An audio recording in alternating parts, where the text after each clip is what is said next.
Nah, that don't kill me. Can only make me stronger. I need you to hurry up now, cause I can't wait much longer. I know I got to be right there. The top is so much closer. Man, I've been waiting all my life now. That's how long I've been. We've been at it for a while. Lyrical Intervention. We're here with the CEO and founder of Voice of the Voiceless, Inc., man. I'm gonna let him introduce himself. Yo, you already know it's your boy LUCA. Mister, if you know the problem, you're not a part of the solution, then become a part of the problem. Yes, sir. And to my right, who we got, man? Who we got? Let him know, man. It's your boy Super Mario, man. Co-founder. You know, I'm here to help. Whenever I yeah. could, you know. Yeah, so Good vibes. We just got a couple questions, you know what I'm saying? We're gonna get into this little interview and all that. Give y'all a shout out, because y'all doing big things. Like, y'all doing next level shit. Like, you know what I'm saying? So shout out to y'all for that. You know what I mean? So the first question I got is, what inspired you to start Voice of the Voiceless, Inc., and what drives your passion for this cause? Like, well, I'm gonna be honest, what people don't know is I had two twin brothers by the name of Robbie and Bobby that was incarcerated for a 25-year life sentence, and both of them passed. And they weren't able to, you know, live a productive life. And I feel like the way the Department of Corrections has a lot to do about it. So their voice was silenced. They never was able to get justice for wrongful conviction that Oneida County gave them. So I just wanted to be a voice for people that don't have one. And that kind of started that. And I can honestly say that Soup was right there when we came up with the name. Like, we was listening to Voice of the Heroes, and we was like, yo, I don't know no heroes in the streets. I know a lot of people that don't got no voice, though. And, you know, that's how it came about. No, that's deep, bro. Like, just to manifest something like that, that's deep. That's a deep level of intellect right there, bro. So shout out to you for that. And that's dope.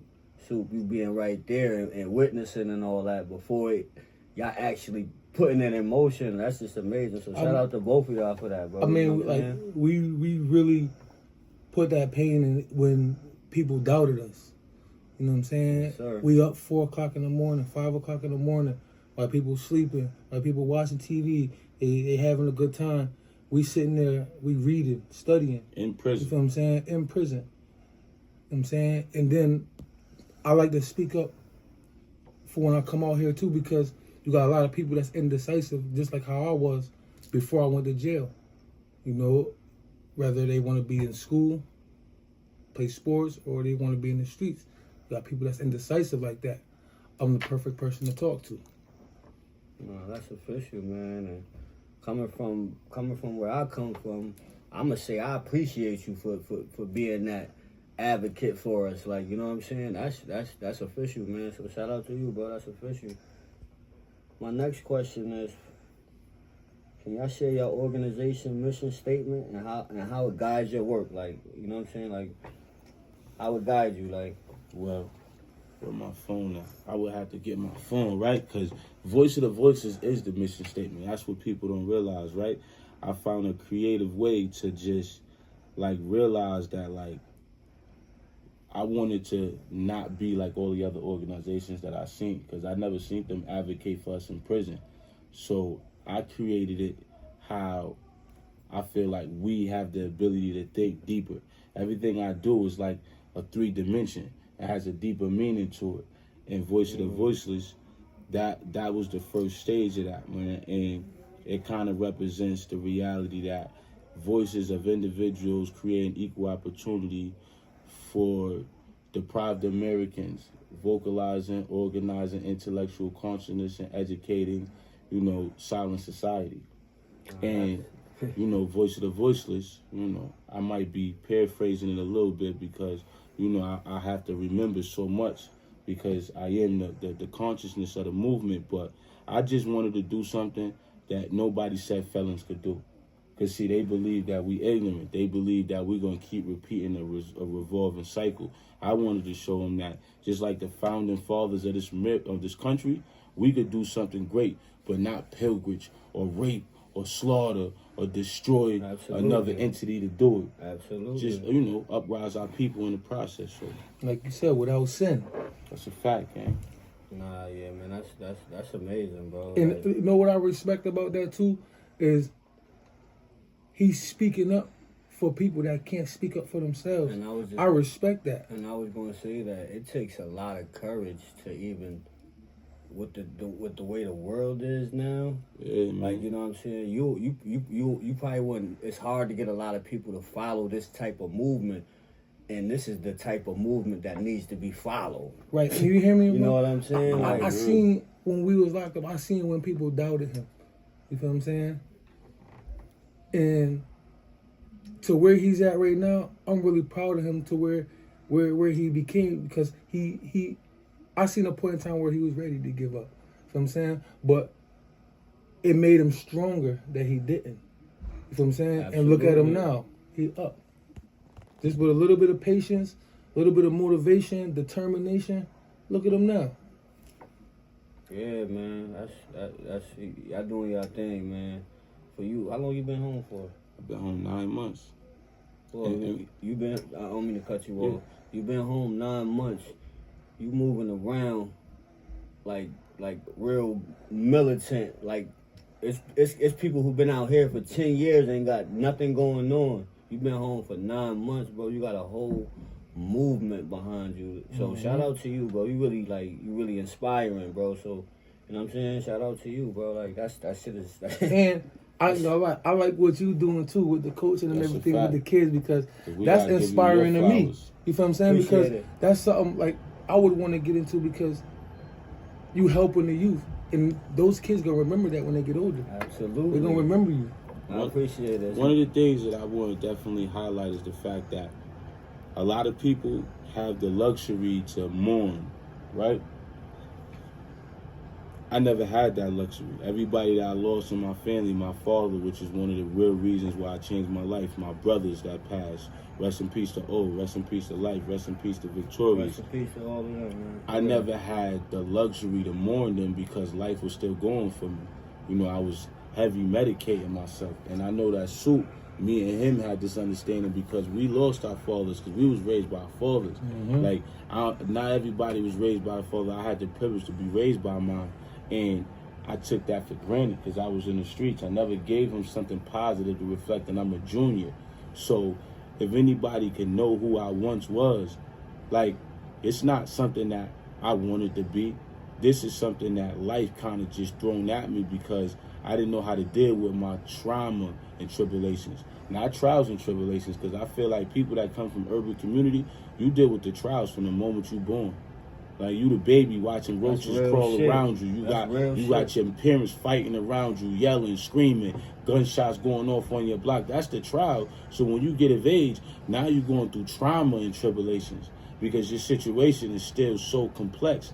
And I come from a place of abnormal psychology through our eyes. When you study all these textbooks, which made me want to go harder with Soup at a table looking at people that don't look like me, but telling me how I'm supposed to live my life, telling me how I'm supposed to diagnose myself. And that didn't set well with me. That's deep. Damn. And when you got everybody against you and he still continued to move forward, that's official. That's why I stuck by his side. Even when niggas, we started out, you remember, we started out as a collective. Niggas pulling up to the table.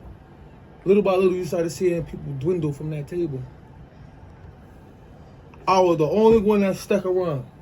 Facts. And I make it so even sweet. He gonna laugh too when I say this. I used to make us both coffee in the morning. Let's get to work. That's a fact, like clockwork. I don't think people see that. This didn't happen. I didn't just come home and fall into a company. No, I spent 5.5 years pre-planning and playing chess and changing my communication skills, changing my behavior, changing my response time, and realizing that if you're going to beat the enemy, you got to understand the enemy. The only time the way to be able to do that is level up and be on their expectation. We be down here talking about people way up here. They laughing at you like, yo, bro, you don't even know how to communicate. How you even going to get in the room to be able to be a threat to us? You're not a threat at all. And I'm tired of seeing my people suffer because we don't got nobody real enough to actually be a felon, but still be what you need to be in order to contest with the people that got powers over our life.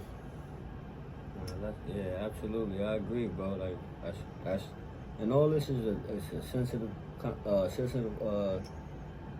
conversation. So I get it. I understand. You know what I'm saying? Nah, it's a fact. So we definitely sensitive conversation. So I get it. You know what I'm saying? My next question is, how do you envision the organization evolving in the next 5 to 10 years? That's a wonderful question. Honestly, I already see it because I play chess in real life, man. I want to be able to have VODV be the consciousness for individuals in prison all across America. Because I realize if you can invest in the brothers and sisters in a state where they depend on somebody, they need somebody, that's how we can make our communities great again. We're not going to make our communities great again from the agencies on the outside.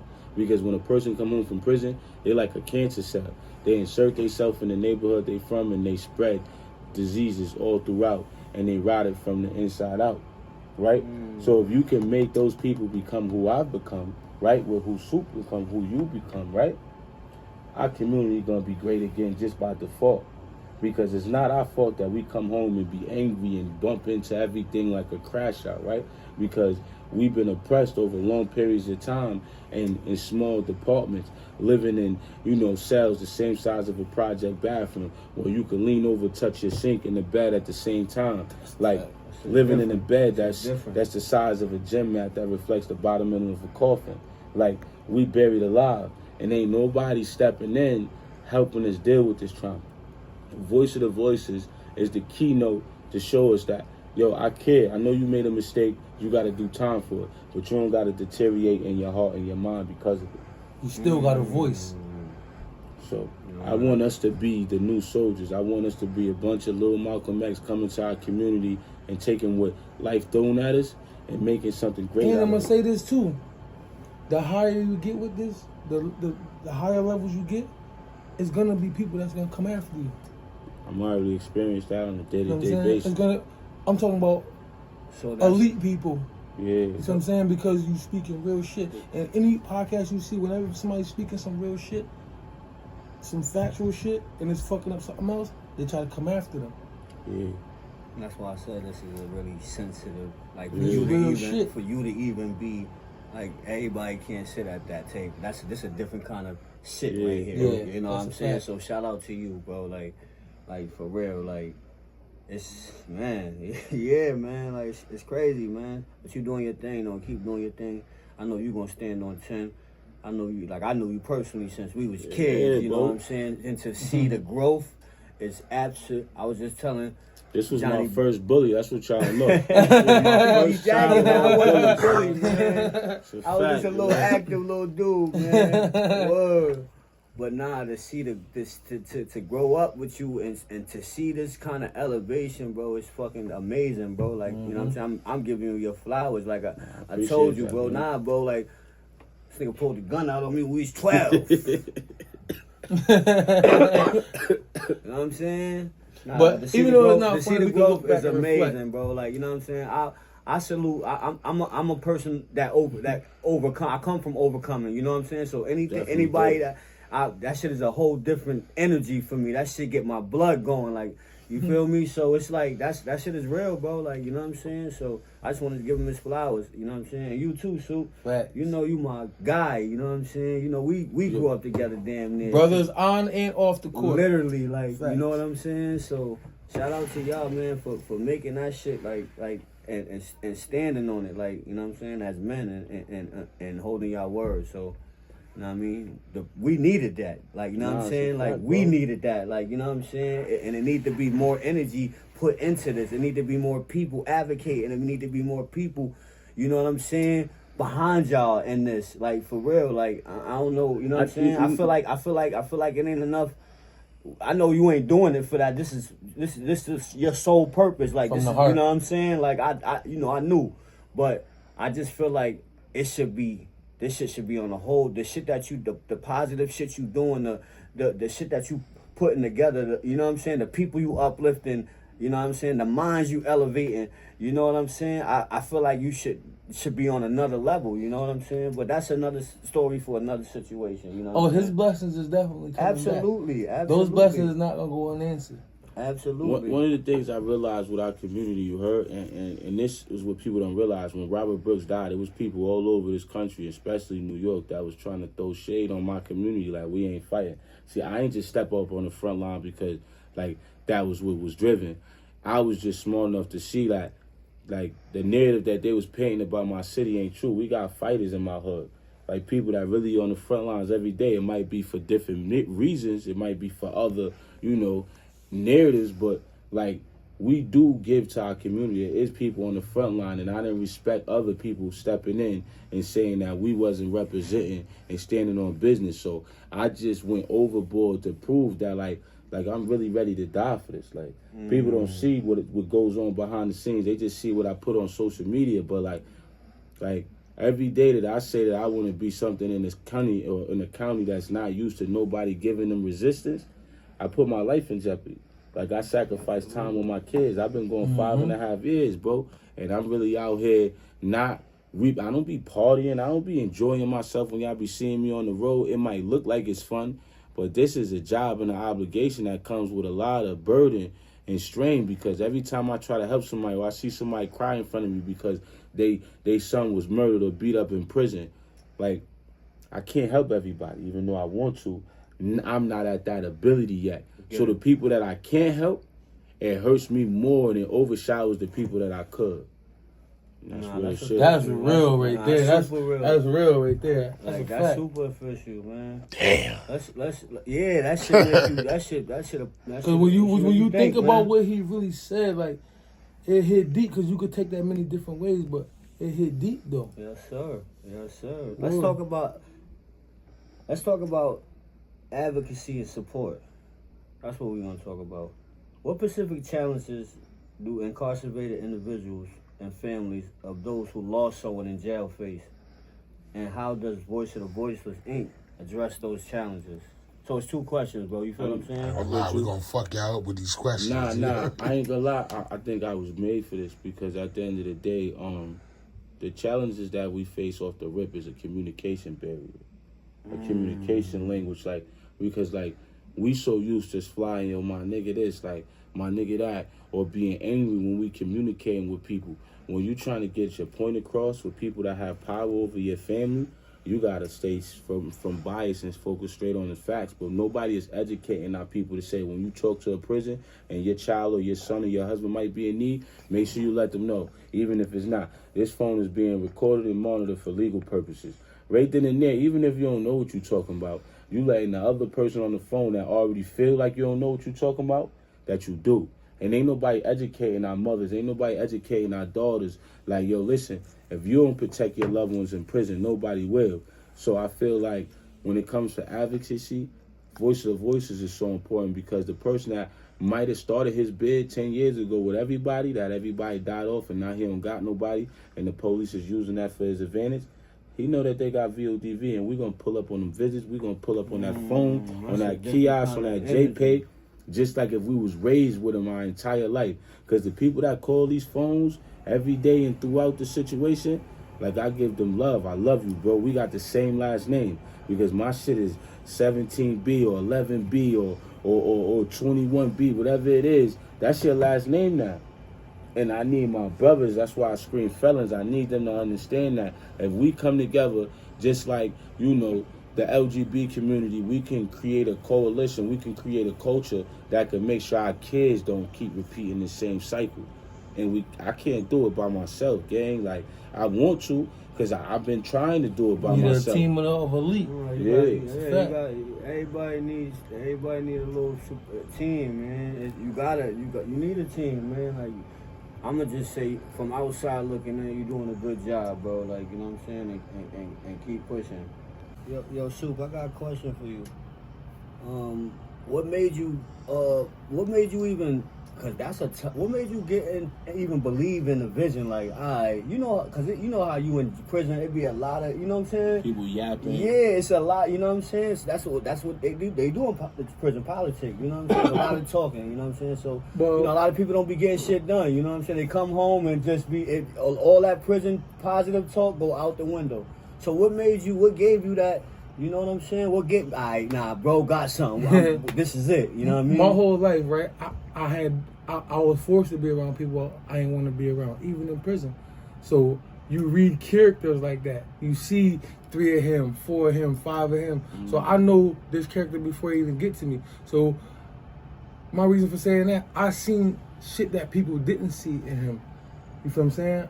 I seen the progress before I think he even seen it. You know what I'm saying? Didn't I tell you that? Yeah. I say, yo, this is gonna be official. I had ideas for him already. Like it was my this was my shit. So I'm like, you know what?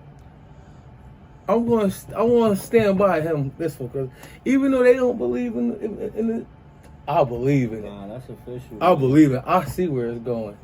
That's a fact. That's official. Nah, it's know, 11:30. I know it's getting Pat, late, man. yeah, I got man. the baby and all that. You know what I'm saying? Yeah. You know that? Let the people You know where to what I'm find saying? you We at before you get up appreciate out of you, here. know what I'm saying? Before you go, let us know where we can find you. Social media, you got anything going on? Soup, you want to let the people know? Yeah, you can know catch what me I'm on Instagram. It's my name, Mario Whitehurst. Facebook. I'm saying you can hit me up. Say I'm out here. I live in Utica. Pat in the Cadillac. saying? You know. Shout out to Soup, man. Shout out to Soup. Shout out to Soup, man. So yeah, on that, the next question is, how do you measure the impact of your effectiveness of your advocacy efforts? Like, you know, how do you measure your success? I ain't gonna lie, I know that my wife could attest to this, right? I don't see my success. I ain't gonna lie, like, how I deal with my own trauma, because I don't smoke weed or nothing no more, right? Shout out to you, man. But I don't even have time to think about a victory. Like, when I came back from an event from Robert Brooks, and like the family was like letting me know like I'm effective, or when I came from the courthouse and they put the handcuffs on the officers responsible for Robert Brooks, I had real issues in real time circling around me at the same time. So it's like, once you get this one victory, you got all of these other dominoes. Like, I was leaving the event from Robert Brooks, getting a phone call that police was setting up individuals in Auburn, and it's individuals in the box that ain't getting showers, or this individual, you know, just committed suicide, but he didn't. The police killed him and made it look like a suicide. So, like, it's like when you got all of these things coming at you and you trying to learn how to be more effective for your people, it's like, a victory really ain't a victory when you got all of these other casualties going on. It's like, all right, that's just one raisin out of a bucket of bad apples, you know what I'm saying? Like, and they don't even match. So it's like, I can't even say that I can give myself that type of credit, because, like, our situation is bad and ain't nobody paying attention to it, you feel me? It's like I could make 1 million posts and get 2-3 likes, a couple loves, and it's like, dang, son, if I got on there like hungry, like the ignorant me, right? And went on like, yo, yeah, when I catch you, it's over for you. I'm gonna wipe all you down. Like, everybody gonna be like, yeah, nosy, million views, you know what I'm saying? Man, And that's some of the things that I don't like about Facebook.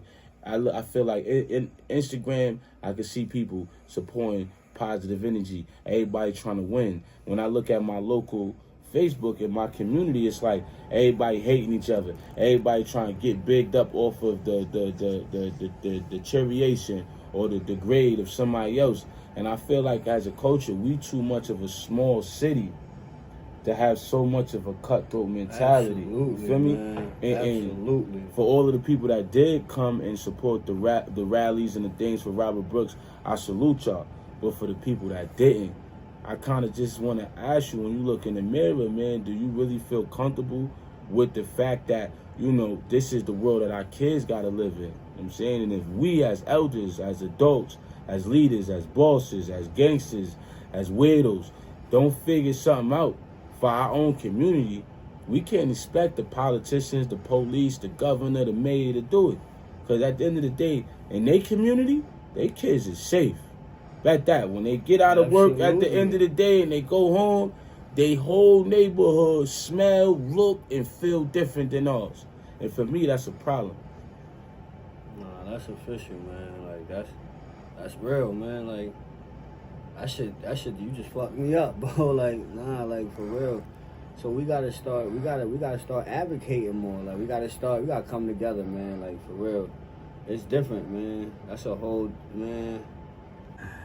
All right, now we're going to get to personal experiences and insights, you know what I'm saying? Because I know, I first of all, let me just go back to let me just piggyback off the last. Yeah, for you to, that shows how great you is, bro. For you to even be not even giving yourself a pat on the back, those are big victories. You know what I'm saying? Yeah. Like those ain't small victories.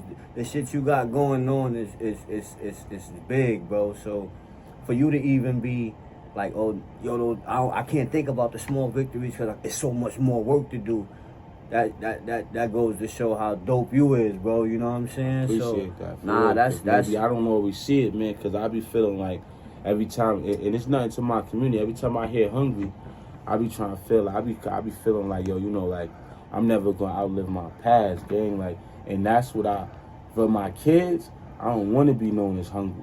I want to be known as LUCA, because I feel like, you know, at the end of the day, I don't want my kids to glorify how I was in the street, because I was a crash out and I was ignorant. But every day is like a sobriety, if I'm saying that right, because I'm still hungry inside of LUCA.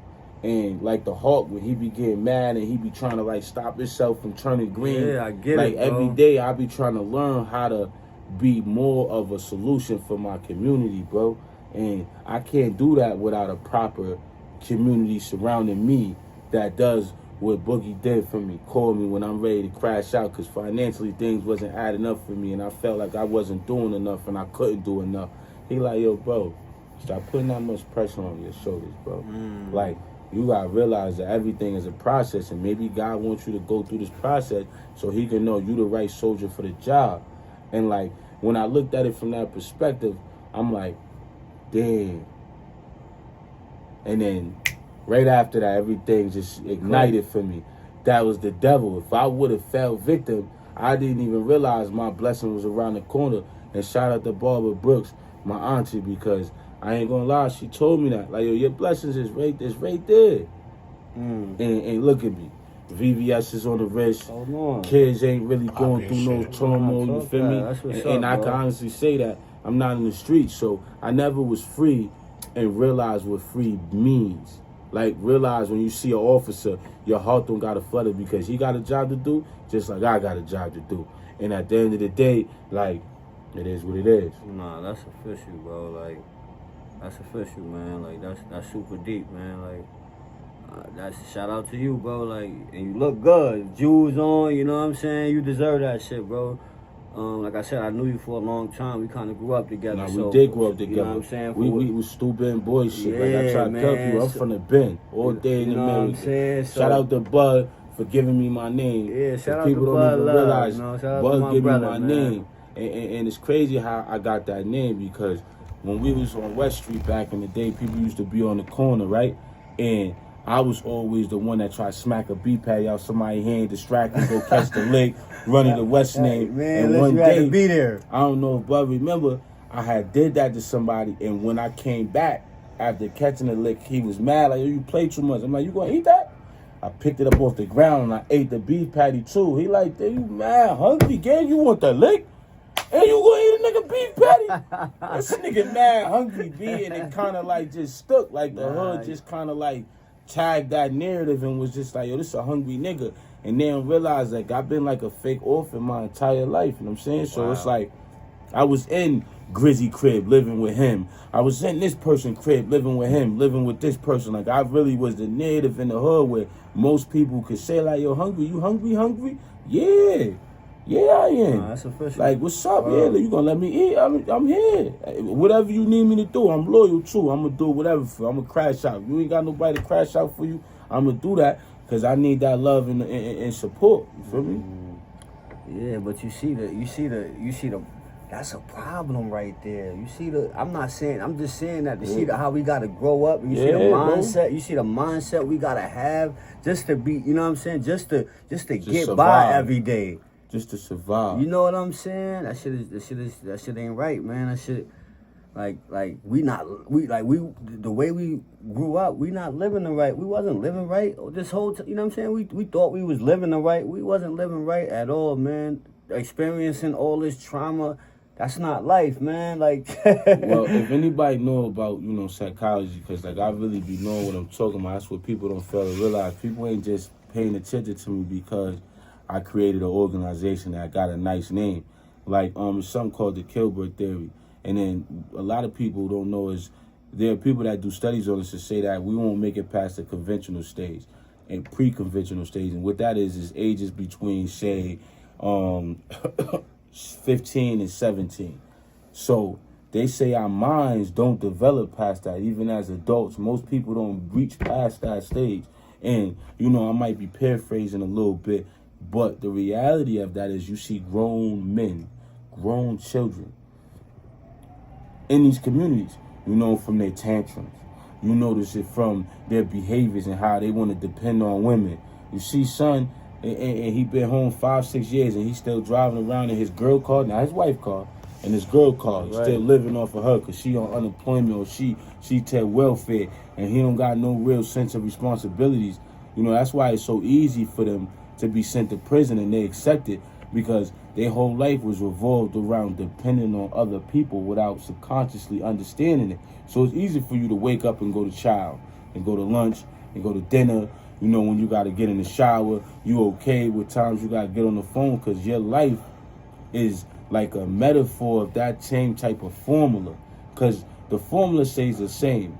The theory might change, but we get caught up in different formulas and not realize it. That's why I try to stress to people to have a solution-based thinking mind and not a problem mind. You see somebody controversial on social media all the time. You see somebody always angry, always combative.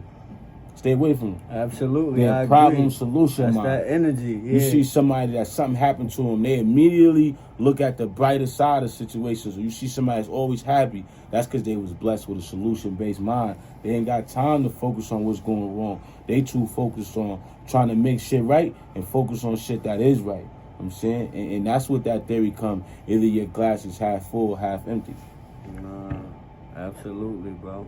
That's yo, the language you got a whole different language, and I'm talking about intellectual language. You know what I'm saying? That's a whole different kind of. That's a whole different level of getting the information and elaborating it the way you do, bro. Like, I ain't gonna lie, that's amazing. Shout out to you.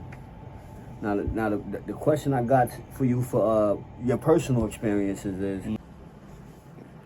Now from your own personal experiences, have you or someone close to you experienced incarceration or lost a relative to incarceration? Alright, so what really made me, lit when I was in prison, I started a podcast in prison called Incarcerated Intellect. And Yandy, shout out to her, she shouted me out while I was still in prison because of it. But what people didn't realize is my father had just died when I was throwing those episodes. And I used that to drown my sorrow because, like I said, people have the luxury to mourn people. When you're in prison, your tears, your pain, your frustration is used as a weakness, whether the siblings around you, the individuals around you, or the officers that have power and government over you, right? So I always been a strong-willed person. Everything I ever went through, I always try to took it in stride. So when my father died, I really, like, it hit me stronger because it was like he told me before he passed, when I was in the streets, like, if you get caught with a gun again, it's a good chance I'm not going to be here when you come home. And I'm like, we sturdy in the street. I'm like, yo, Pops, I ain't going back to jail, but I'm not letting nobody catch me slipping. It's up when it's up, and I ain't going to get stuck. So we good, right? So when I got the last phone call from him, and he like, yo, son, I'm dying. Like, if you don't get here and get me out this hospital, I ain't gonna be here no more. And I'm on a prison call that I can't call my father back when the phone hang up. I can't get to him, right? So when I went to his bedside, when he was just on the machines keeping him alive, this is before, I believe, even when hospital was there, I think everything was still regular, you heard? And I'm looking at him, he just skin and bones, and I'm in handcuffs, 2 officers governing me, and I was tired. Like, this can't be my life, gang. I'm always gone. I'm saying when I need to be there for my family and I couldn't be there, that made me so angry that killing niggas wasn't enough no more.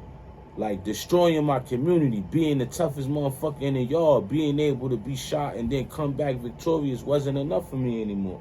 I wanted to do something that could make the senior proud of the junior, even if he was already gone. So when people see me and they be like, yo, that shit is a stunt, that shit is a cover-up. Nah, what it is a kid that been throwing rocks at him all his life, himself. Like, I've been throwing rocks at myself and just woke up one day and was like, I'm so much more than this.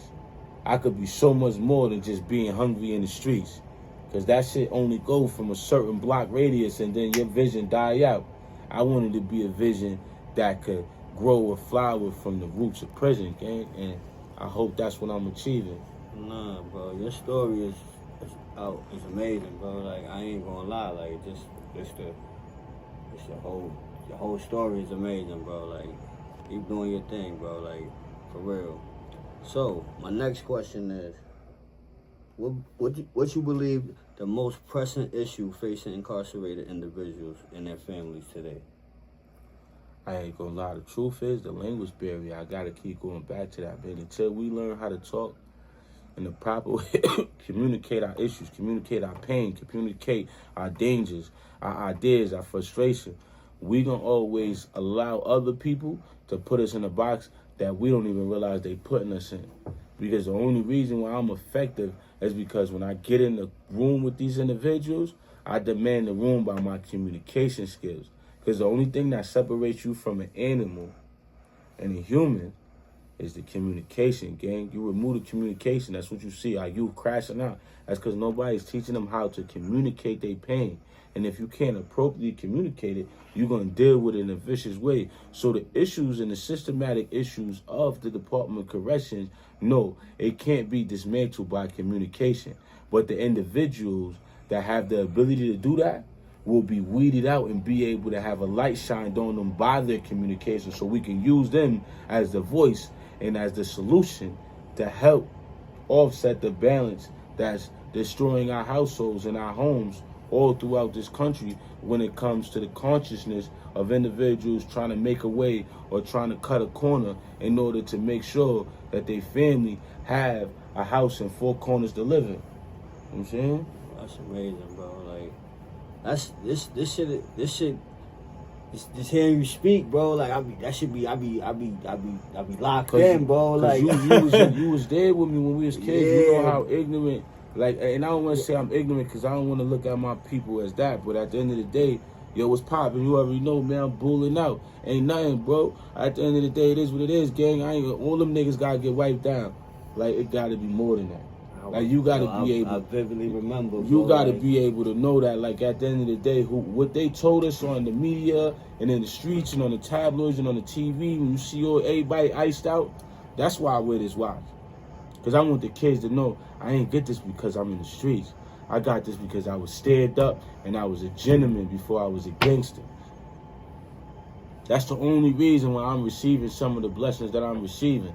They wouldn't be no other way. I would still be that ignorant individual towing guns until the Department of Corrections became my home again. Yeah, I understand completely, man.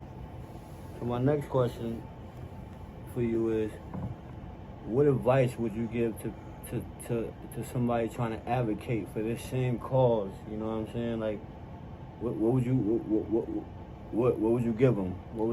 Endurance. Endurance and faith in God, bro. Because I ain't gonna lie, when I stood up in front of the mother of Robert Brooks on Genesee Street when this shit first happened, right, and I did my first speech, right, I ain't know that the next day police was gonna be in front of my crib. You know what I'm saying? I ain't know that afterward people that I grew up with would start dissing themselves from me because they look at me on the news and they like, yo, nah, this nigga's bugging. Yeah, I don't know what he into, but we ain't supporting that.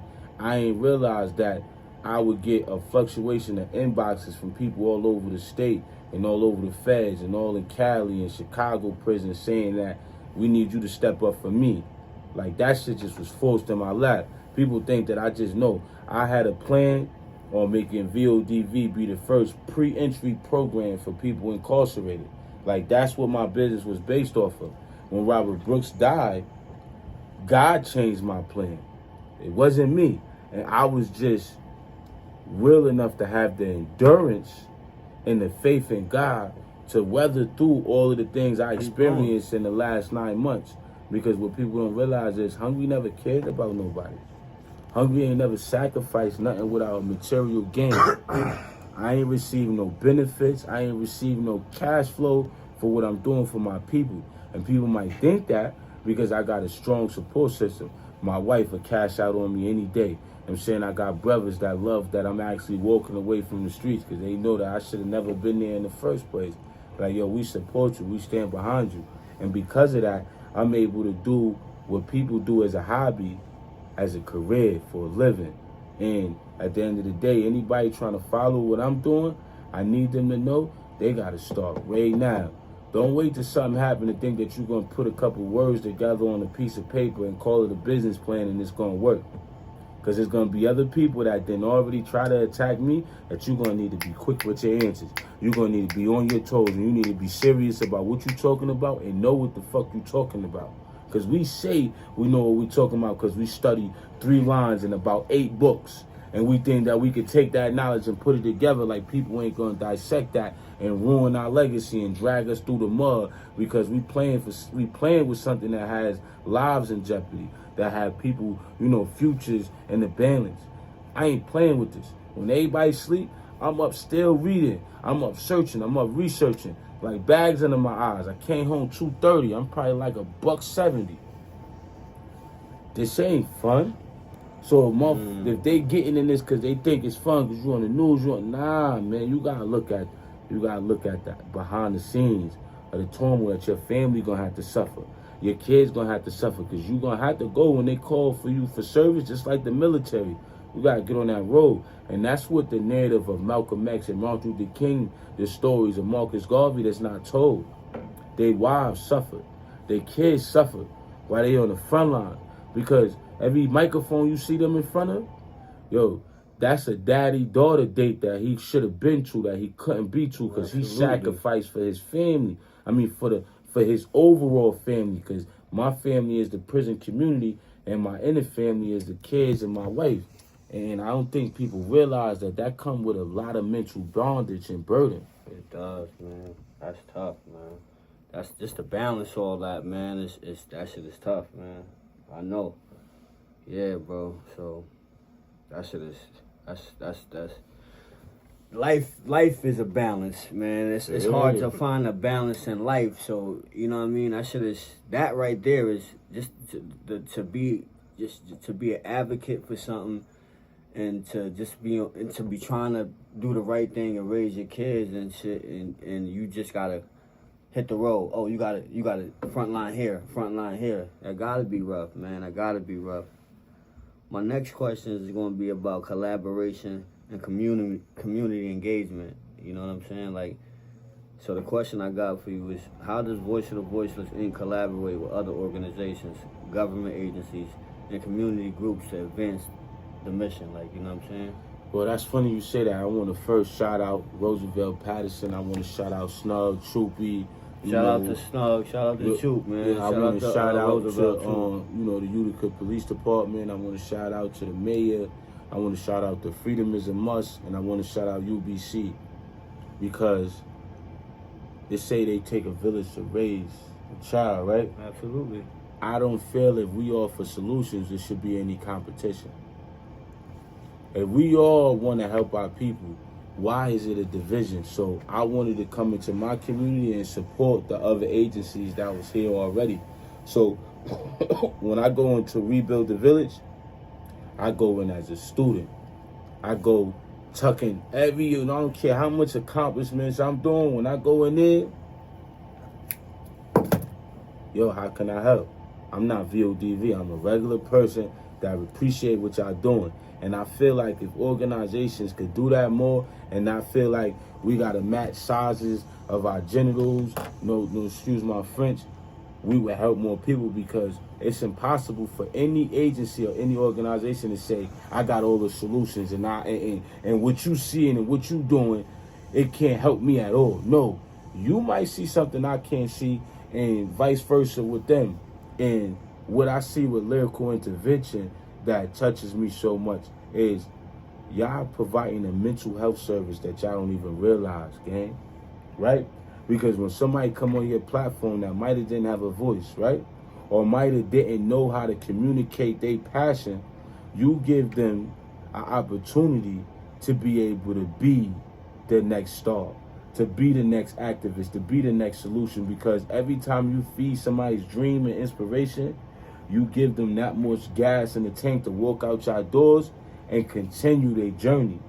And it's not enough people reaching out to somebody in Chicago or New York or Syracuse or Albany. Like, yo, come be a part of lyrical intervention. Nah, we don't want nothing from you, gang. We just want you to be great.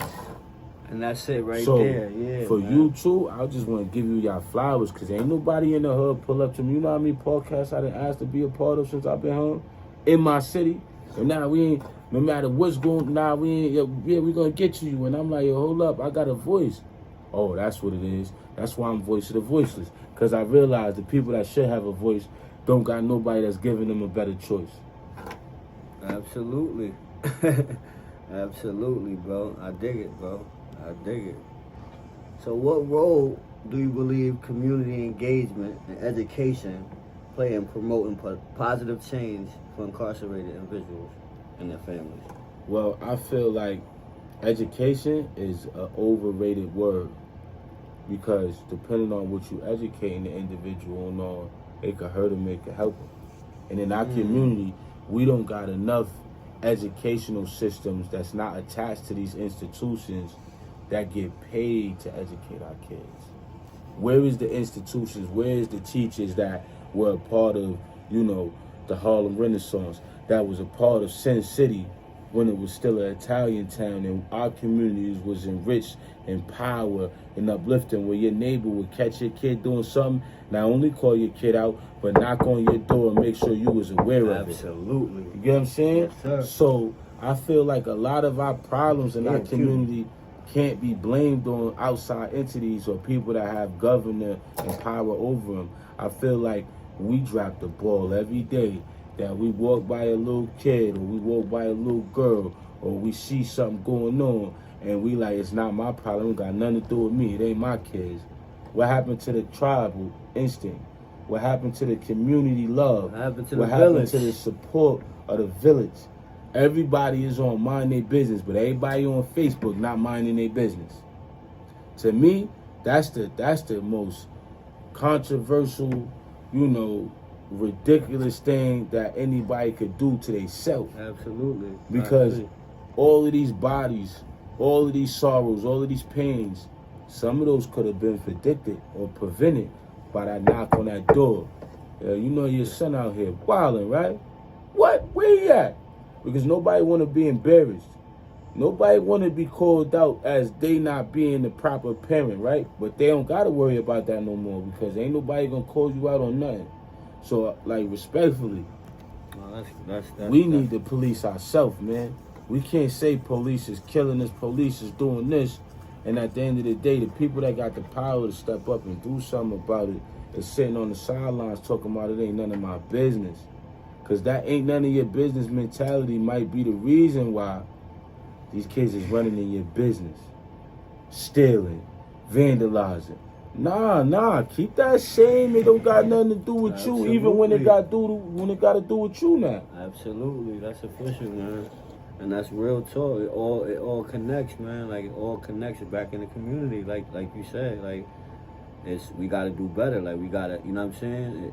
That's real. You know what I'm saying? Yeah. So my next question I got for you is, are there any upcoming events, campaign, or initiatives that you're excited about? And would you like to share? Yeah, I'm about to collaborate with Lyrical Intervention, man, and we about to do a project for the felons where we provide them with a voice for them to rap, poetry, art, or if you just need to get on the phone and have somebody listen to you, man, and give you some advice on how you can better your life when you get back outside of that door. And honestly, I ain't never seen this before. I searched through social media. Love After Lockup is a stage situation. Love Before Lockup, stage situation. All of these platforms that's getting millions of dollars to be able to tell our story really ain't even telling our story right. Where is all the individuals that's really incarcerated intellects, that's locked up, that's going to college, that's still being fathers, that's paying their debt to society, but not neglecting the fact that they need to be better for their society. When you look on social media, all you see is us stabbing each other in jail, fighting in jail, beating police up. That's all they show. We gotta watch the narratives that take more from us than it give, because these people, these agencies, these institutions, they know what they doing. They feed in our communities these images like we savages. You ain't gonna never see somebody graduating from college on social media from prison. You ain't gonna never see somebody getting married with their wife and she doing the whole big faithful in prison on these social media platforms. You ain't gonna never see the kid that kept walking away saying, "I love you, daddy," all the way to the door till they couldn't see their parent no more. You don't see that. Why you don't see it? Because that's the narrative that's not going to keep these shits going and keep this money going inside these penitentiaries. Yeah, because at the end of the day, shout out to Easy Two Time that's about to get his his degree in psychology in college, man. That's actually, part owner from in prison of VODV, Easy Drip, and Puzzle Art Publishing, right? Because we don't got people talking about that. We ain't got people showing us that, yeah, we made a mistake, but it's a lot of us that's owning up to that mistake and stepping on all 10 toes. Yes, sir. Yes, sir. Shout out to Easy Drip, man. Shout out to Easy. You know what I'm saying? Hold your head, keep doing your thing. You know what I'm saying? Yeah, man. Y'all doing your thing, man. That shit is deep, man. Like I said, y'all moving around. We're doing more positive shit than people who there's people out here, been out here 10 years, ain't got nothing going on. No motion, no. And when I say motion, I'm just mean anything positive. They ain't doing nothing, you know what I'm saying? They just taking up space, like, you know what I'm saying? So I tell everybody, please, man, especially in my city, man, 315, man. And I say that because 315 is from here to Watertown. So, like we a nation, we a movement, so I need people to really be mindful of the narratives that take more from you than it gives. If you combative and you always arguing on Facebook, you always got something negative to say about somebody, it might not be the people that you beefing with, gang. It might be you. You might need to look in the mirror and really deal with the hard truth that you might be controversial. You might be the problem brain that I was trying to educate people about. And then you see the people on social media, like, yeah, I just cashed out on this. Or, yeah, I'm at work. Yeah, you already know workflow. Working out at work, I'm doing this at work. Those are solution-based brains that can help our community. Those is what you should be sharing. Those is what you should be giving 300 views to and 20, 30 likes. But now we want to see everybody up there on live talking about word of my mother. When I catch this bitch, it's lit. I'm going to beat this bitch up. Yeah, bitch. You, and you. Nah, that shit, you know what I'm saying? You feel me? Like, I want to see the people like, yeah, I just graduated. Like the nurses that I've been seeing on social media. Like, yeah. You know what I'm saying? I just graduated. I got my Western name. Yeah, I'm a nurse. I'm this. I'm an RN. I salute to them ladies that's been on the book, spreading that positive algorithm in our city. Because at the end of the day, maybe excuse my language, the female that's on welfare, on county recipient, and doing this shit for 8 years, maybe she might wake up one day and be like, you know what? Might be her motivation, man. You're gonna lock in, bro. I watched Vonnie do it. I watched this person do it. You know what? I gotta step up. Maybe let me do better for my kids. Let me be better for my community. Let me do something. And that's what we need to see, man. We don't need to see somebody holding some dirty ass underwear up talking about, look at this dirty bitch. Cause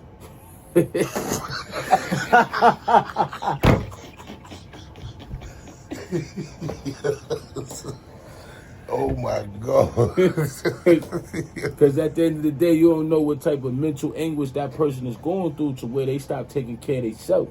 Absolutely. Nobody never talk about the mental health side of the situation. Mental health. Somebody show a person crib that's mad, dirty, and filthy. You don't know that person might be on the last straw. the next stage might be taking herself out and taking himself out. So, like, if you love that person, instead of posting them on social media, get there with the gloves on, the leather ones though, because there's some dirty cribs out here, and help that person learn how to relive in this society, learn how to reprogram their brain and snap out of whatever dark world they in. We so used to just slandering the person all through the mud and then adding to it to the person. They like, fuck it, everybody already know I'm dirty. I'm gonna just stay dirty. What about the kids that's there? I'm saying? Nobody think about that. That's somebody's mom that you just put all over Facebook. That's gonna be there forever. Damn, when that kid get older, what conversation that his mom gotta have with him?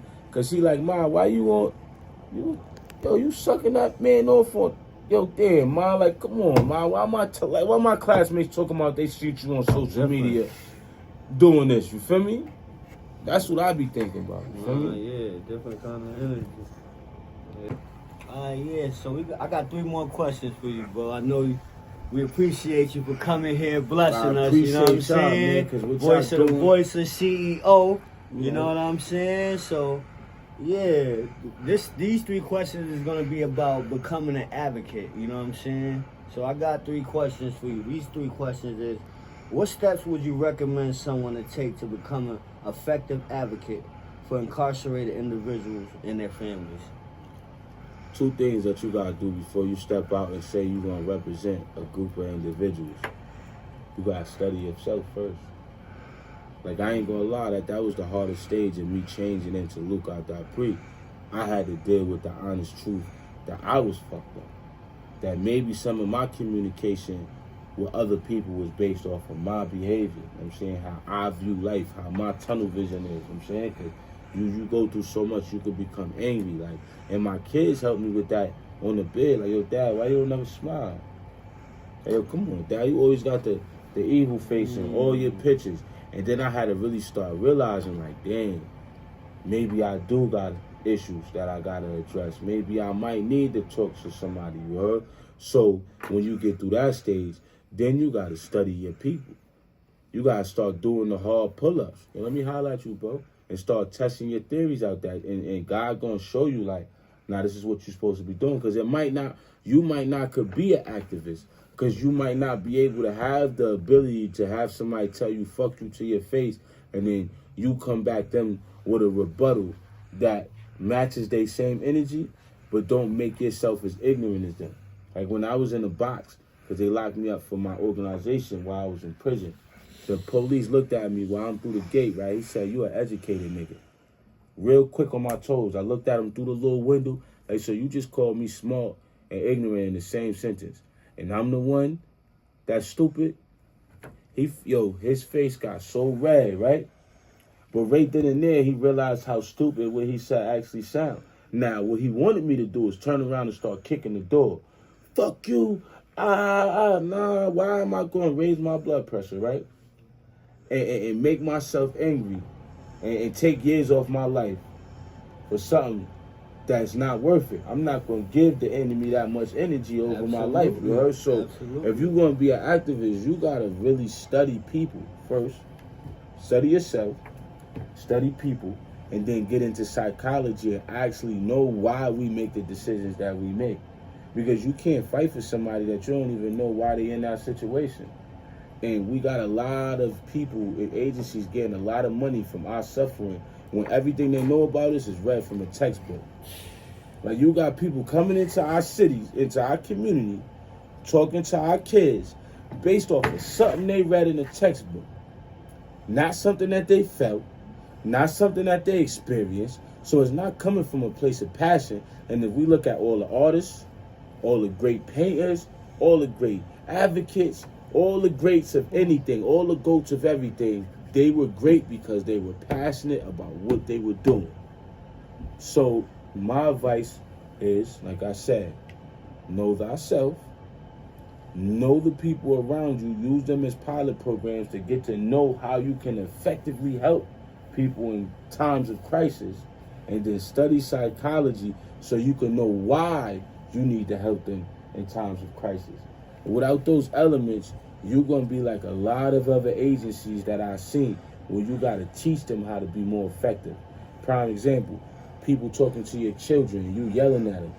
Try getting down to your child's level and eye level and actually communicating with them, and you'll see a different experience, because anybody that you hover over is an unconscious superior understanding with that individual. You try to give a homeless person a pizza, but you hovering over them, try kneeling down and then giving them the pizza.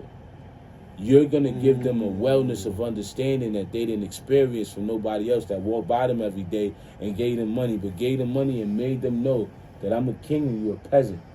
Nah, homie, I'm going to get dirty with you. I'm going to snake your hand, and I ain't going to let you see me hitting the handset. I'm going to do it when I get in the car, but I ain't going to be in front of you right after I dap your hand. Like if you the most disgusting person in the world. I'm gonna make you feel respected. Like if 2 seconds away from one paycheck, I can't be on the side of the road just like you. And that's the humbling experience that unfortunately some people might need to experience that will never experience before they can realize just how lucky they is that we live in a city with homeless people all over, and people with jewelry, people with cars, people with pocketbooks full of money can walk by them every day and be safe. We looking for the zombie apocalypse.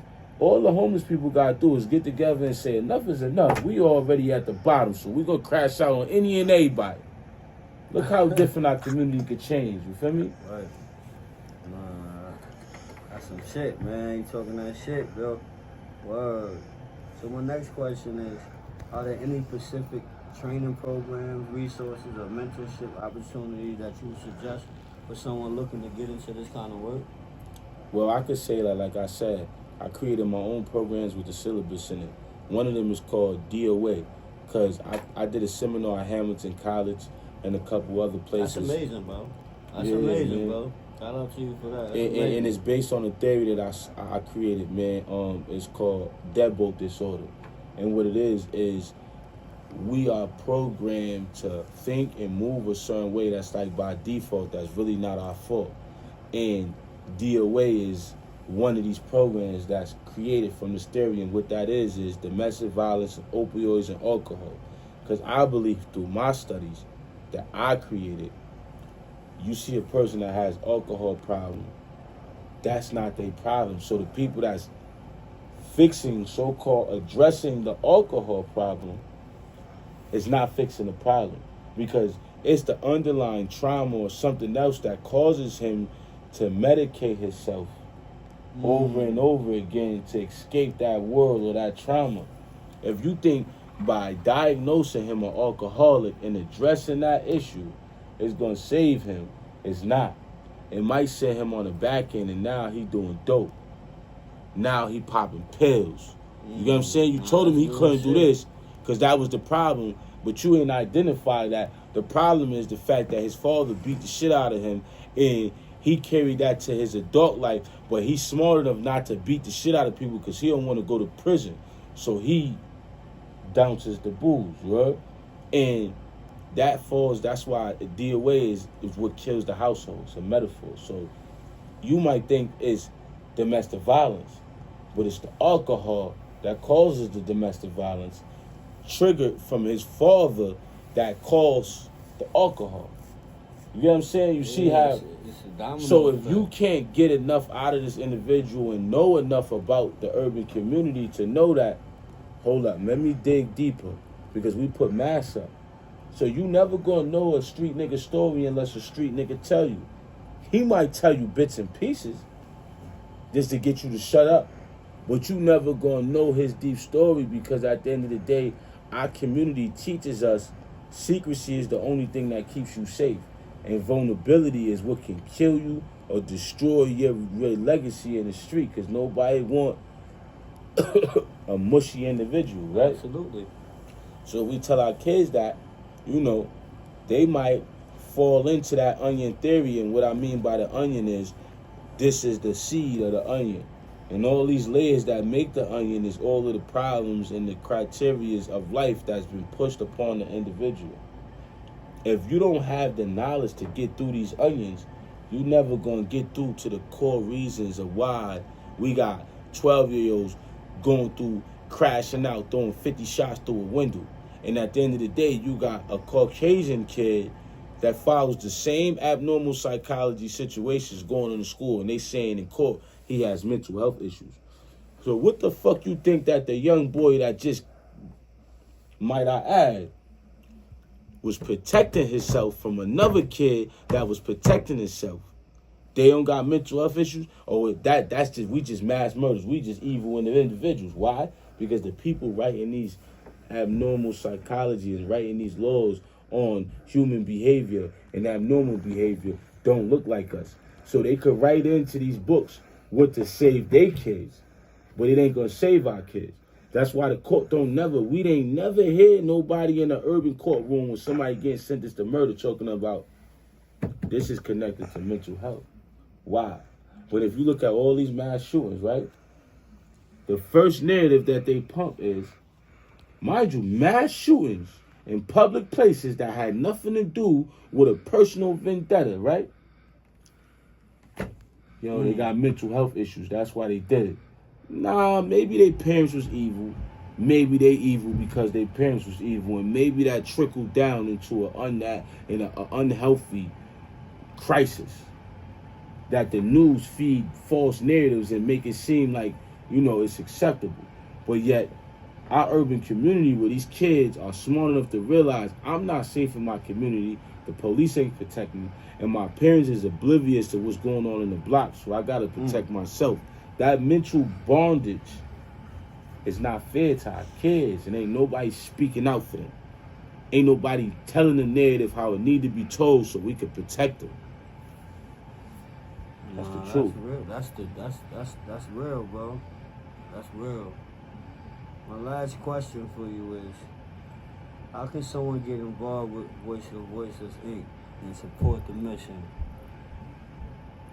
I'm gonna be honest. I would want to say I want the whole world to be a part of it, right?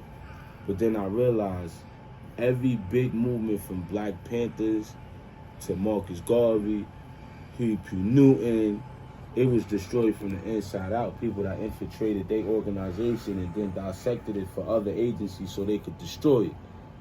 So, when people see me, He be talking that shit. I want them to see somebody that realize I might have to weather this alone with a few people that could fit in the bus, right?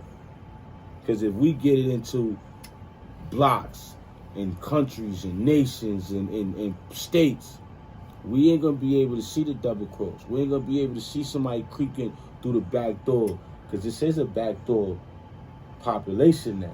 It is. We made it a trend to be cool to backdoor your right hand man. And I'm smart enough to know it's somebody right now coming up with a plot to knock me off the board and murder me, bro. Like, I'm conscious enough to know there's somebody right now that don't care this rollie was gifted to me because of what I'm doing for my community. They like, we're gonna take the arm off and we're gonna take his head off with it. So I need people to realize that we need more people to step outside of Voice of the Voices and show that you're willing to be on the front line so we can collaborate.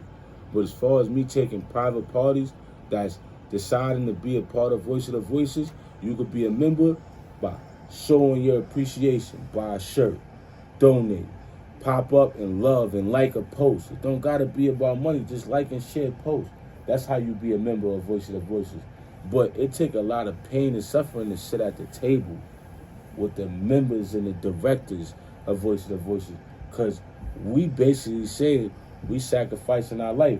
Because any minute, somebody else could say, you know what, they getting too powerful, I don't like what they doing, wipe them down. Absolutely. I don't want that for nobody. You know what I'm saying? I'm not even asking nobody to sacrifice so much of their time in their life to do this, because it's not fun.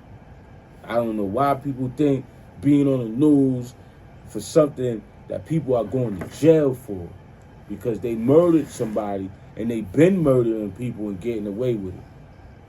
And they out here free in Oneida County with a lot of legal friends, with legal firearms.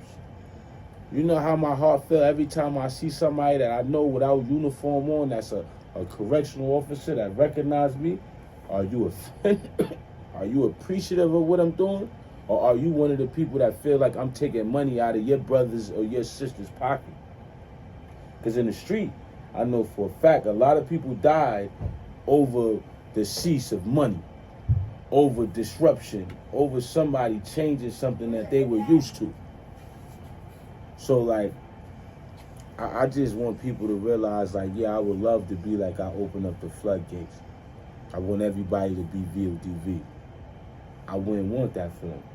Because at the end of the day, being VODV means that you got to dedicate a lot of your life to a cause that's not guaranteed to change your life. Your job is to change other people's life. And bro, that shit not cool. Hey, that's not for everybody either, man. That's Nah, a that whole shit not different. cool, son. It That's really not ain't, for son. everybody, man. So before we wrap this interview up, you can let the people know where to find you, any social medias you got going on, or any upcoming events you got going on. Well, if anybody been already following me, you already know, man. Shout out to Robert Brooks Jr. We got the single Brooks dropping. Jr. It's really two, but one of them we gonna keep quiet because you know the nosies that's just here to be nosy. We're gonna make y'all wait for that. But I want to shout out to Lyrical Intervention. Like I said, fellas, we got a movement coming to your motherfucking cell or your dorm real soon. And you can follow me on Instagram at EEZY_drip. Because you already know you got to get a grip on your drip. And Voices of Voices website should be up soon.